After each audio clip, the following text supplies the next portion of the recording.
家真紧爱变黑工程师转行，因为要中间有挣扎哈。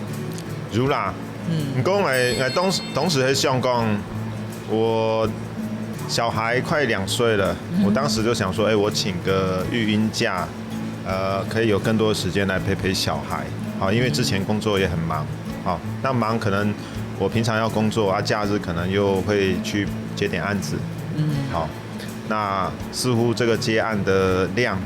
好，也收入也可以 cover 我平常的一个家庭的开支。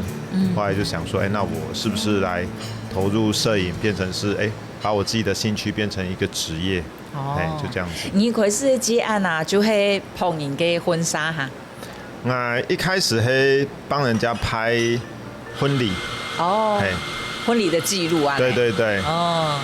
然後後來真的變成專職的攝影師，一開始就係以婚紗照為主安呢。專職攝影師該兩時咩拍最多還是婚禮。婚禮。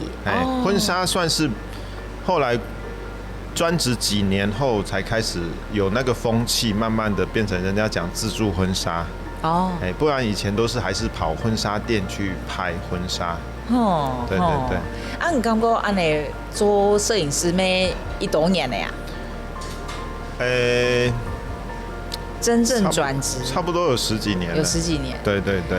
啊，拍給案都，當然你幫人家拍，我覺得這樣子的攝影師很棒的，就是你們都參與到大家最快樂的時候。對對對對對。那這個也是你做攝影師感覺親和味哈。其實我覺得最快樂是什麼？我覺得最快樂，我還是講說，其實我最快樂是來自於說，我原本對美的這個藝術的東西喜好，那我現在我在從事的工作也還是做這一塊。那我當我拍到一個好照片的時候，我心裡是很開心的。